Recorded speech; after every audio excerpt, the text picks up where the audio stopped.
ಮದ್ರಾಸ್ನಲ್ಲಿ ಮದಿಪಕ್ಕಂ ಅನ್ನೋದ್ರ ಒಂದು ಕೊಳಚೆ ಪ್ರದೇಶ.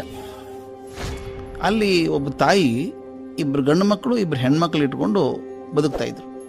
ತಂದೆ ಇಲ್ಲ. ತಾಯಿನೇ 5 ಹೊಟ್ಟೆಗಳಿಗೆ ಆಹಾರ ಒದಗಿಸ್ಬೇಕು. ಎಲ್ಲಿ ತರಬೇಕು?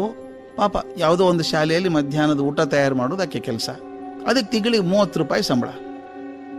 ಅಂದ್ರೆ ದಿನಕ್ಕೆ 1 ರೂಪಾಯಿಯಲ್ಲಿ ಜನ ಬದುಕಬೇಕು. 5 ಜನ ಹೆಂಗೆ ಬದುಕ್ತಾರೆ? ನನಗೆ ಅನಿಸೋದು ಹಸಿದ ಹೊಟ್ಟೆ ಇದೆಯಲ್ಲ ಅದೇ ದಾರಿ ತೋರಿಸುತ್ತೆ.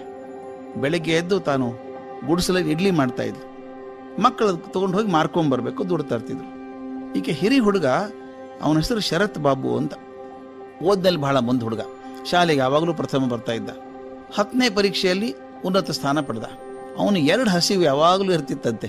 ಶರತ್ ಬಾಬು ಹೇಳ್ತಾರೆ, ಒಂದು ಹೊಟ್ಟೆ ಹಸಿವು, ಇನ್ನೊಂದು ಏನಾದರೂ ಸಾಧನೆ ಮಾಡಬೇಕು ಅಂತ ಹಸಿವು. PUC ಓದಕ್ಕೆ ದುಡ್ಡಿಲ್ಲ. ವಾರ್ಷಿಕ ಫೀ 3,000 ಎಲ್ಲಿಂದ ತರಬೇಕು? ಅವನೇನು ಮಾಡ್ತಿದ್ದ? ರಜೆಯಲ್ಲಿ ಪುಸ್ತಕ ಬೈಂಡ್ ಮಾಡೋ ಕೆಲಸ ಮಾಡಬೇಕು. ಒಂದು 20 ಜನ ಸ್ನೇಹಿತರು ಸೇರಿಕೊಂಡು ಬೈಂಡಿಂಗ್ ದೊಡ್ಡ ಪ್ರಮಾಣದಲ್ಲಿ ಮಾಡಿ ಹೇಗೋ ಮಾಡಿ ತನ್ನ ಫೀಗೆ ವ್ಯವಸ್ಥೆ ಮಾಡಿಕೊಂಡ. ಇವನು ಕಾಲೇಜಿನ ಗೆಳೆಯ ಹೇಳಿದ್ದಂತೆ, ಇಂಜಿನಿಯರಿಂಗ್ ಓದೋ ನೀನು, ಬಿಟ್ಸ್ ಪಿಲಾನಿ ಅಂತಿದೆಯಲ್ಲ, ಅಲ್ಲಿ ಸೇರ್ಕೊ ನೀನು, ಇಂಜಿನಿಯರಿಂಗ್ ಆಗು ಅಂತ. ಇವನು ಮಾರ್ಕ್ಸನ್ನು ಬಂದಿತ್ತು, ಪ್ರವೇಶನೂ ಸಿಕ್ತು. ಆದ್ರೆ ವರ್ಷದ ಖರ್ಚು 42,000 ರೂಪಾಯಿ. ಎಲ್ಲಿ ತರ್ತಾನೆ ಪಾಪ? ಆದರೆ ಸಾಧನೆಯ ಹಠ ಏನನ್ನಾದರೂ ಮಾಡಿಸ್ತದೆ. ಆ ಬೈಂಡಿಂಗ್ ಗಳಿಸಿ ದುಡ್ಡು ಆಸ್ತಿ. ಅಕ್ಕ ಒಬ್ಬಳು ದೊಡ್ಡವಳು. ಆಕೆ ತನ್ನ ಕಡೆ ಇರುವಂಥ ಚಿಕ್ಕ ಪುಟ್ಟ ಆಭರಣ ಎಲ್ಲ ಒತ್ತೆ ಇಟ್ಟು ಪ್ರಾರಂಭಿಕ ಹಣ ಕಟ್ಟಿ ಸೇರ್ಕೊಂಡ. ಮುಂದೆ ಅಲ್ಲಿ ಸ್ಕಾಲರ್ಶಿಪ್ ಕೊಟ್ಟರು, ಮಂಜೂರಾಯಿತು. ಅಕ್ಕನ ಆಭರಣ ವಾಪಸ್ ಕೊಟ್ಟ. ಅದರ ಪಿಲಾನಿಯಲ್ಲಿ ಬದುಕು ಸುಸೂತ್ರ ಆಗಿರಲಿಲ್ಲ. ಫೀಸ್ ಏನೋ ಕಟ್ಟಿದ, ತಾನು ಬದುಕಬೇಕಲ್ಲ. ಅವನು 2 ತೊಂದರೆ ಇತ್ತು. ಬಡತನದ ಕೀಳರಿಮೆ ಜೊತೆಗೆ ಇಂಗ್ಲೀಷ್ ಬರೋಲ್ಲ ನಾನು ಚೆನ್ನಾಗಿ ಮಾತಾಡೋದಕ್ಕೆ ಅಂತ ಒಂದು ಸೇರ್ಕೊಂಡಿತ್ತು.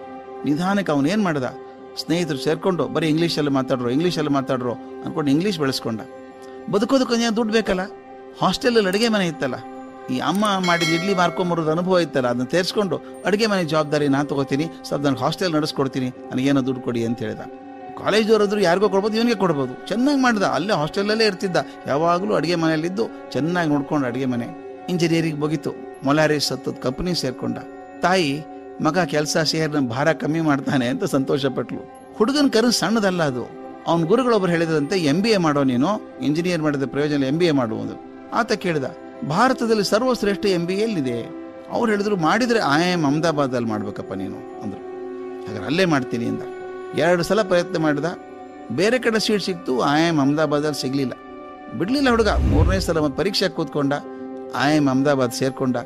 2 ವರ್ಷ ಶಿಕ್ಷಣ ಮುಗಿದಾಗ ಹಲವಾರು ಸಂಸ್ಥೆಗಳು ಬೇಕಾದಷ್ಟು ಕೈ ತುಂಬ ಹಣ ಕೊಡ್ತೀವಿ ಬಾರೋ ಅಂತ ಕೈ ಮಾಡಿ ಕರೆದ್ರು.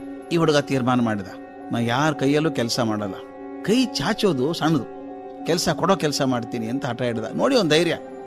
ತಾನೇ ವ್ಯವಹಾರ ಮಾಡಬೇಕು ಅಂತ ಶುರು ಮಾಡಿದ.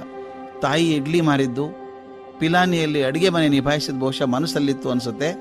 ತಾನೇ ನೌಕರಿಗೆ ಹೋಗದೆ ನೌಕರಿ ಕೊಡೋ ಹಂಗಾಗಬೇಕು ಅಂತ ಊಟ ತಿಂಡಿ ಸರಬರಾಜು ಮಾಡುವಂಥ ಫುಡ್ ಕಿಂಗ್ ಕೇಟ್ರಿಂಗ್ ಸರ್ವಿಸಸ್ ಅಂತ ಶುರು ಮಾಡಿದ ಕಂಪನಿ. ನೀವು ನಂಬಲಿಕ್ಕಿಲ್ಲ ಸ್ನೇಹಿತರೆ, ಈಗ ಅವನ ಕೈ ಕೆಳಗೆ 500 ಜನ ಕೆಲಸ ಮಾಡ್ತಾರೆ. ಆತನ ಆಸೆ ಇರೋದೇನು ಗೊತ್ತಾ? ಇನ್ನು 5 ವರ್ಷಗಳಲ್ಲಿ 15,000 ಜನಕ್ಕೆ ಕೆಲಸ ಕೊಡಬೇಕು. ಖಂಡಿತ ಸಾಧ್ಯ ಇದೆ.